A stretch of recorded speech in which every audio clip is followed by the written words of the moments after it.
पूरे सामर्थ्य के साथ आगे बढ़ता रहा और इस विश्वास से कि हम भले आशंकाएं होंगी, घने काले बादल होंगे, लेकिन सफलता प्राप्त करते रहेंगे। और ये हम सब लोगों ने, हमारी पुरानी पीढ़ियों ने मिलकर के इस काम को करके दिखाया है। इसका गौरवगान करने का ये अवसर है। आदरणीय अध्यक्ष जी, इसी भवन में 2 साल 11 महीने तक संविधान सभा की बैठकें हुई और उसने देश के लिए एक मार्गदर्शक जो आज भी हमें चलाता है, हमारे संविधान दिया। और 26 नवंबर 1949 को जो संविधान हमें मिला वो 26 जनवरी 1950 को लागू हुआ। इन 75 वर्षों में सबसे बड़ा जो अचीवमेंट है वो ये है कि देश के सामान्य मानवी का इस संसद पर विश्वास बढ़ता ही गया है। और लोकतंत्र की सबसे बड़ी ताकत यही है कि इस महान संस्था के प्रति, इस महान इंस्टीट्यूशन के प्रति, इस व्यवस्था के प्रति उनका विश्वास अटूट रहे, विश्वास उनका बना रहे। इन 75 वर्षों में हमारी संसद ने जन भावनाओं की अभिव्यक्ति का भवन भी बना दिया। यहाँ जन भावनाओं की पुरजोश अभिव्यक्ति और हम देखते हैं राजेंद्र बाबू से लेकर डॉक्टर कलाम,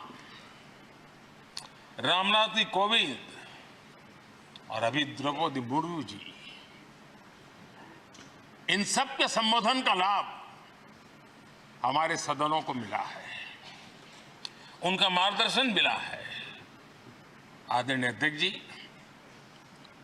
पंडित नेहरू जी, शास्त्री जी, वहां से लेकर के अटल जी, मनमोहन सिंह जी तक एक बहुत बड़ी श्रृंखला जिसने इस सदन का नेतृत्व किया है और सदन के माध्यम से देश को दिशा दी है, देश को नए रंग रूप में ढालने के लिए उन्होंने परिश्रम किया है, पुरुषार्थ किया है।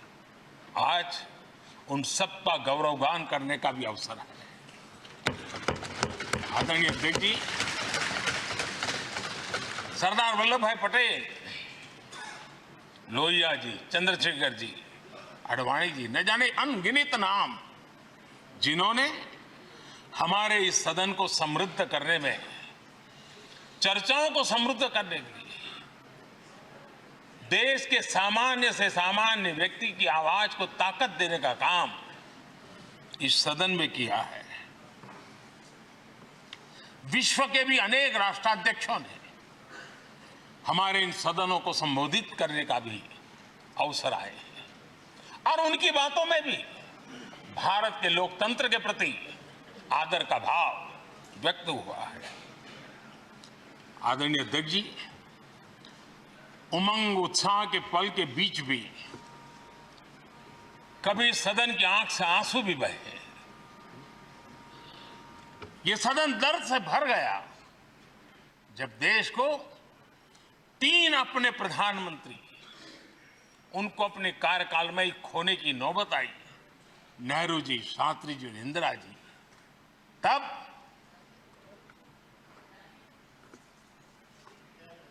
ये सदन अश्रु भीनी आंखों से उन्हें विदाई दे रहा था। आदरणीय अध्यक्ष जी,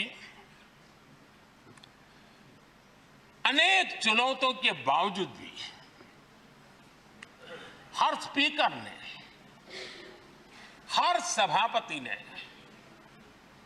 बेहतरीन तरीके से दोनों सदनों को सुचारू रूप से चलाया है और अपने कार्यकाल में उन्होंने जो निर्णय किए, वो निर्णय मावलंकर जी से काल से शुरू हुए हो या सुमित्रा जी के कालखंड के हो या बिरला जी के, आज भी उन निर्णयों को रेफरेंस पॉइंट माना जाता है। ये काम हमारे करीब 17 स्पीकर और उसमें 2 हमारी महिला स्पीकर ने भी, और मावलंकर जी से लेकर के सुमित्रा ताई तक और बिरला जी का मार्गदर्शन आज भी हमें मिल रहा है। हर एक ने अपनी अपनी शैली रही है, लेकिन उन्होंने सबको साथ लेकर के नियमों कानूनों के बंधन में इस सदन को हमेशा ऊर्जावान बनाए रखा है।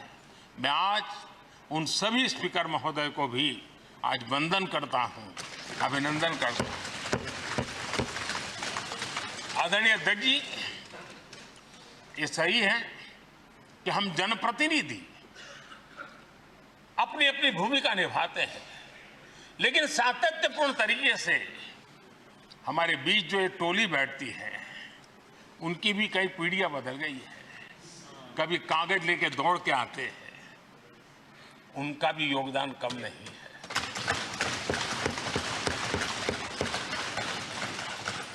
हमें कागज पत्र पहुंचाने के लिए दौड़ते हैं, सदन में कोई गलती ना हो जाए, उसके निर्णय में कोई गलत ना हो जाए, उसके लिए वो चौकन्ने रहते हैं।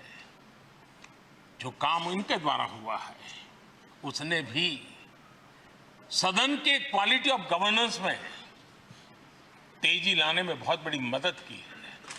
मैं उन सभी साथियों का और इनके पूर्व में जो रहे हैं उनका भी हृदय से अभिनंदन करता हूं। इतना ही नहीं, सदन मतलब ये खंड ही नहीं है, इस पूरे परिसर में अनेक लोगों ने, किसी ने हमें चाय पिलाई होगी, किसी ने पानी पिलाया होगा, किसी ने रात रात चली हुई सदन को किसी को भूखा पेट रहने नहीं दिया होगा। कई प्रकार की सेवाएं की होगी। किसी ने माली ने इसके बाहर के एनवायरनमेंट को संभाला होगा, किसी ने इसकी सफाई की होगी। न जाने कितने ही अनगिनत लोग होंगे जिन्होंने हम सब अच्छे ढंग से काम कर सके, और यहां जो काम हो वो काम देश को आगे बढ़ाने के लिए अधिक से अधिक तेजी से हो, उसके लिए जो माहौल बनाना, व्यवस्था बनाना, उसके लिए जिसने योगदान दिया है, मेरी तरफ से भी और इस सदन की तरफ से भी मैं उनका विशेष रूप से नमन करता हूं।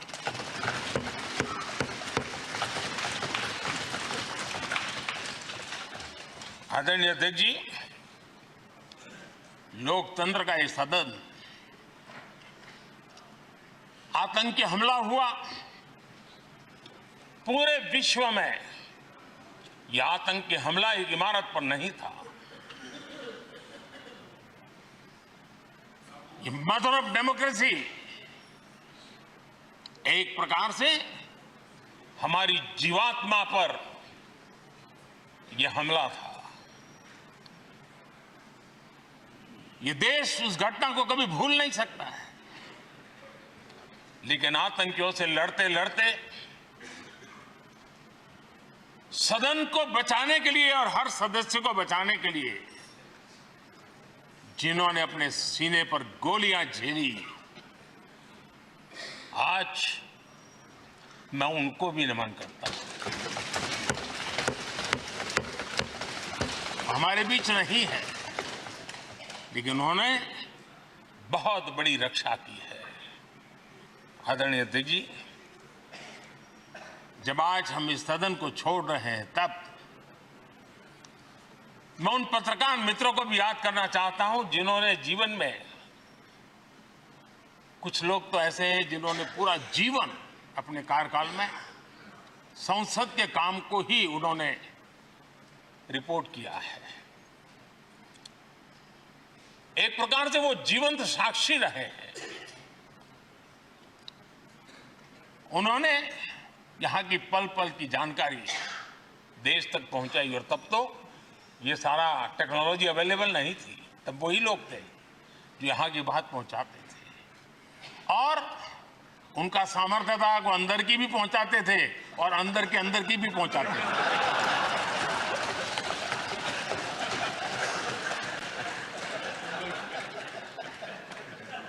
मैंने देखा कि ऐसे पत्रकारिता जिन्होंने संसद को कवर किया, शायद उनके नाम जाने नहीं जाते होंगे, लेकिन उनके काम को कोई भूल नहीं सकता है। और खबरों को लिए नहीं, भारत की इस विकास यात्रा को संसद भवन से समझने के लिए उन्होंने अपनी शक्ति खपा दी थी। आज भी पुराने जो पत्रकार मित्र मिल जाते हैं और जिन्होंने कभी संसद को कवर किया हो, तो ऐसी अननोन चीजें बताते हैं जो उन्होंने अपनी आंखों से देखी होती है, कान से सुनी होती है, जो अचरज करने वाली होती है। यानी एक प्रकार से जैसी ताकत यहां की दीवारों की रही है, वैसा ही दर्पण उनकी कलम में रहा है, और उस कलम ने देश के अंदर संसद के प्रति, संसद सदस्यों के प्रति एक अहोभाव का भाव जगाया है। मैं आज कई पत्रकार बंधु होंगे जो रहे नहीं होंगे, लेकिन मेरे लिए जैसा ये सदन छोड़ना भावुक पल है, मैं पक्का मानता हूं इन पत्रकार बंधुओं के लिए भी ये सदन छोड़ना उतना ही भावुक पल होगा, क्योंकि इनका लगाव हमसे भी ज्यादा रहे हैं। कुछ तो पत्रकार ऐसे होंगे जो हम लोगों की टर्म से भी ज्यादा है, उन्होंने काम किया होगा। आज उनके उस महत्वपूर्ण लोकतंत्र की ताकत बनने के लिए योगदान देने के लिए भी याद करने का अवसर है। आदरणीय अध्यक्ष जी, जब हम सदन के अंदर आते हैं, हमारे यहां नाद ब्रह्म की कल्पना है। हमारे शास्त्रों में माना गया है किसी एक स्थान पर अनेक बार एक ही लय में उच्चारण होता है तो वो तपोस्थली बन जाता है, उसके एक पॉजिटिव वाइब होते हैं। नाद की एक ताकत होती है जो स्थान को सिद्धि स्थान में परिवर्तित कर देती है। मैं मानता हूं ये सदन भी उस 7,500 जनप्रतिनिधियों के द्वारा बार बार जो शब्द गूंजे हैं, जो वाणी यहां गूंजी है, उसने इस सदन में हम बैठकर आगे चर्चा करें या ना करें, लेकिन इसकी गूंज इसे तीर्थ क्षेत्र बना देती है।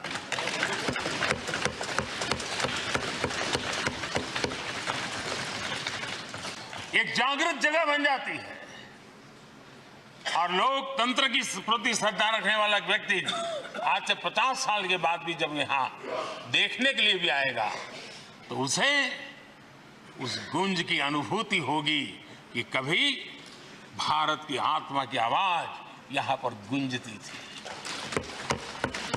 और इसलिए अध्यक्ष महोदय,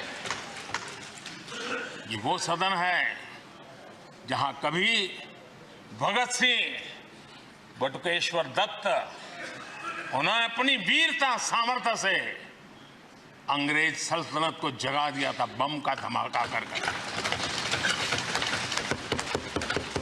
वो बम की गूंज भी जो देश का भला चाहते हैं उनको कभी सोने नहीं देती। आदरणीय अध्यक्ष जी, ये वो सदन है जहां पंडित जी को इसलिए भी याद किया, अनेक बातों के लिए याद किया जाएगा, लेकिन हम जरूर याद करेंगे इसी सदन में पंडित नेहरू का at the stroke of midnight की गूंज हम सबको प्रेरित करती रहेगी। और इसी सदन में अटल जी ने कहा था, वो शब्द आज भी गूंज रहे हैं इस सदन में, सरकारें आएगी जाएगी, पार्टियां बनेगी बिगड़ेगी, लेकिन ये देश रहना चाहिए।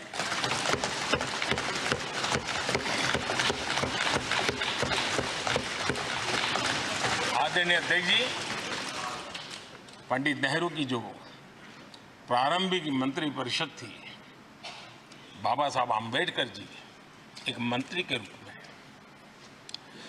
दुनिया की बेस्ट प्रैक्टिसेस भारत में लाने पर बहुत जोर दिया करते थे। फैक्ट्री कानून में अंतर्राष्ट्रीय सुझावों को शामिल करने पर बाबा साहब सर्वाधिक आग्रही रहे थे और उसका परिणाम आज देश को लाभ मिल रहा है। बाबा साहब आम्बेडकर ने देश को नेहरू जी की सरकार में वाटर पॉलिसी दी थी और उस वाटर पॉलिसी बनाने में बाबा साहब आम्बेडकर की बहुत बड़ी भूमिका रही थी। आदरणीय अध्यक्ष जी, हम ये जानते हैं कि भारत में बाबा साहब आम्बेडकर एक बात हमेशा कहते थे कि भारत में सामाजिक न्याय के लिए भारत का औद्योगिकरण होना बहुत जरूरी है, क्योंकि देश के दलित पिछड़ों के पास जमीन ही नहीं है, वो क्या करेगा? औद्योगिकरण होना चाहिए। और बाबा साहब इस बात को मान करके डॉक्टर श्यामा प्रसाद मुखर्जी, जो पंडित नेहरू के मंत्री थे, उन्होंने इस देश में और पहले वाणिज्य मंत्री के रूप में और उद्योग मंत्री के रूप में उन्होंने इंडस्ट्री पॉलिसी इस देश में लाई थी।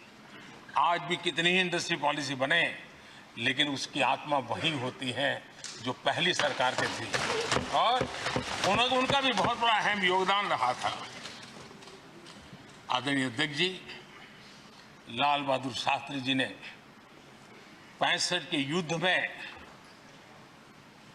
हमारे देश के जवानों में का हौसला बुलंद करना, उनके सामर्थ्य के लिए को पूरी तरह राष्ट्र में झोंक देने की प्रेरणा इसी सदन में से दी थी लाल बहादुर शास्त्री का।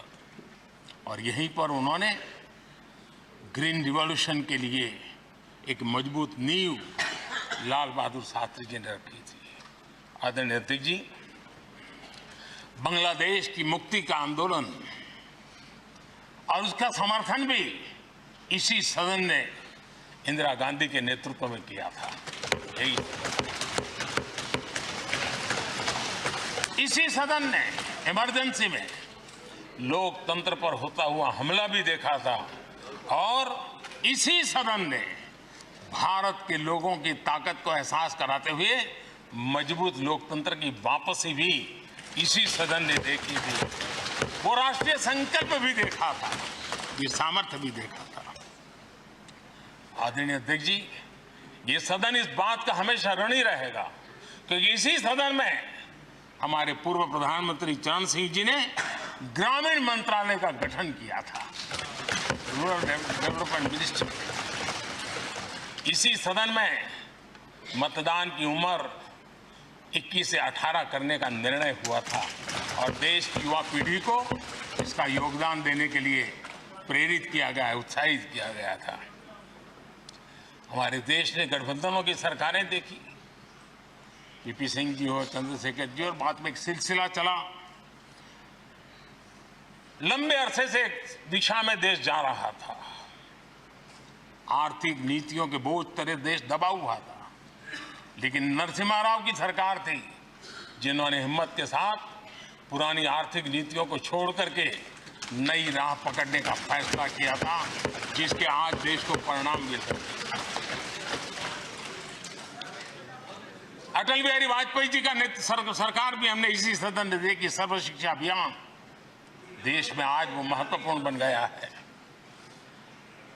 आदिवासी कार्यालय मंत्रालय अटल जी ने बनाया, नॉर्थ ईस्ट का मंत्रालय अटल जी ने बनाया। न्यूक्लियर ट्रेस भारत के सामर्थ्य का परिचायक बन गया। और इसी सदन में मनमोहन जी की सरकार कैश फॉर वोट को भी, उस कांड को भी सदन ने देखा है। आदरणीय अध्यक्ष जी, सबका साथ सबका विकास का मंत्र, अनेक ऐतिहासिक निर्णय, दशकों से लंबित विषय, उनका स्थायी समाधान भी इसी सदन में हुआ। आर्टिकल 370, ये सदन हमेशा हमेशा गर्व के साथ कहेगा कि सदन के कारण one nation one tax, GST का निर्णय भी इसी सदन ने किया। One rank one pension, OROP, ये भी इसी सदन ने देखा। गरीबों के लिए 10% आरक्षण कोई विवाद के बिना पहली बार देश में करने में सफल रहे। आदरणीय अध्यक्ष जी, भारत के लोकतंत्र में तमाम उतार चढ़ाव हमने देखे और ये सदन लोकतंत्र की ताकत है, लोकतंत्र की ताकत की साक्षी है, जन विश्वास का एक केंद्र बिंदु रहा है। इस सदन की विशेषता देखिए और दुनिया के लोगों का आज भी अचरज होता है। यह सदन है जिसमें कभी 4 सांसद वाली पार्टी सत्ता में होती थी और 100 सदस्य वाली पार्टी विपक्ष में बैठती थी। ये भी सामर्थ्य इस सदन के लोकतंत्र की ताकत का परिचय कराता है। और यही सदन है जिसमें एक वोट से अटल जी की सरकार गई थी और लोकतंत्र की गरिमा को बढ़ाया था। ये भी इसी सदन में होता है। आज अनेक छोटी छोटी रीजनल पार्टियों का प्रतिनिधित्व हमारे देश की विविधता को, हमारे देश के एस्पिरेशंस का एक प्रकार से वो आकर्षक केंद्र बिंदु बना है। आदरणीय अध्यक्ष जी, इस देश में 2 प्रधानमंत्री ऐसे रहे, मोरारजी भाई वीपी सिंह। एक प्रकार से कांग्रेस में जीवन खपाया था, लेकिन एंटी कांग्रेस गवर्नमेंट का नेतृत्व कर रहे थे। ये भी इसकी विशेषता थी। और हमारे नरसिम्हा राव जी, वो तो बिस्तरा गोल करके घर जाने की तैयारी कर रहे थे, निवृत्ति की घोषणा कर चुके थे। लेकिन यही लोकतंत्र की ताकत देखिए, सदन की ताकत देखिए, वो प्रधानमंत्री के रूप में 5 साल हमारी सेवा कर रहे हैं।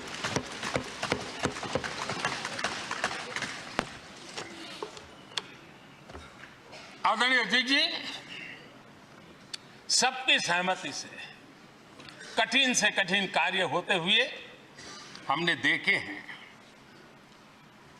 2000 की साल थी, अटल जी की सरकार थी। इसी सदन ने 3 राज्यों का गठन सर्व स्वीकृति से किया और बड़े उमंग उत्साह से किया।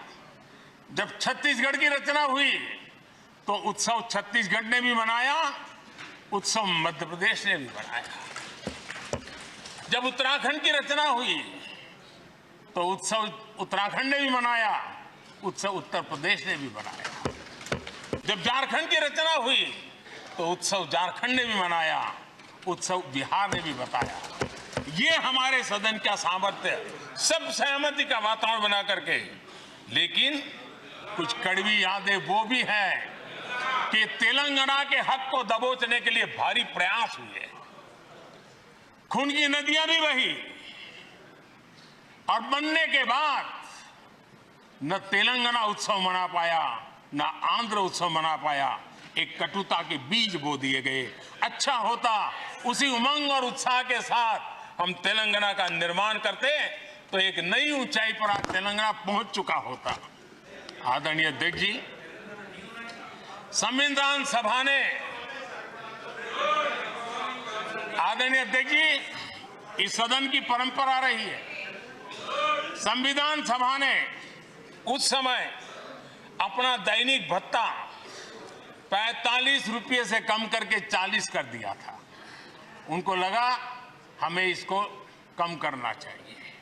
आदरणीय अध्यक्ष जी, यही सदन है कैंटीन में मिलने वाली सब्सिडी, जो बहुत कम पैसे में खाना मिलता था, इसी सदस्यों ने उस सब्सिडी को भी खत्म कर दिया और पूरा पैसा देकर के अब कैंटीन में खाते हैं।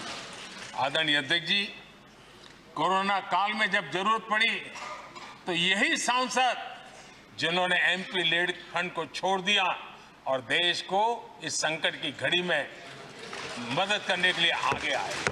इतना ही नहीं, कोरोना काल में इसी सदन के सांसदों ने अपने तनख्वाह में 30% कटौती की और उन्होंने देश के सामने आए हुए संकट में अपनी बहुत बड़ी जिम्मेवारी निभाई।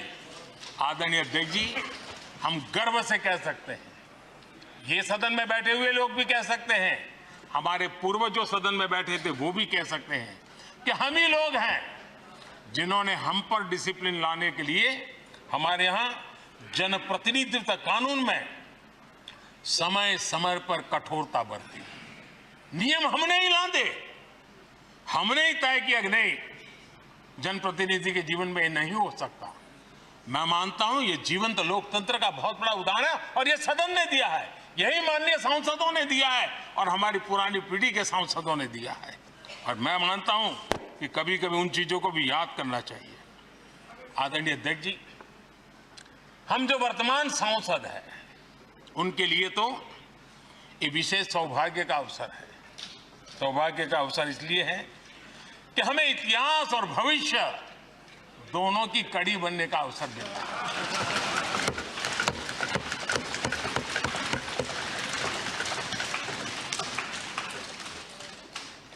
कल और आज से जुड़ने का हमें अवसर मिल रहा है और आने वाली कल निर्माण करने का एक नया विश्वास, नया उमंग, नए उत्साह के साथ हम यहां से विदाई लेने वाले हैं। आदरणीय अध्यक्ष महोदय, आज का दिवस सिर्फ और सिर्फ इस सदन के सभी 7,500 जनप्रतिनिधि रह चुके हैं उनके गौरवगान का पल है। इन दीवारों से हमने जो प्रेरणा पाई है, जो नया विश्वास पाया है, उसको लेकर जाने का है। बहुत सी बातें ऐसी थी जो सदन में हर किसी की ताली की हकदार थी, लेकिन शायद राजनीति उसमें भी आड़े आ रही। नेहरू जी के योगदान का गौरवगान अगर इस सदन में होता है, कौन सदस्य होगा जिसको ताली बजाने का मन न कर जाए। लेकिन उसके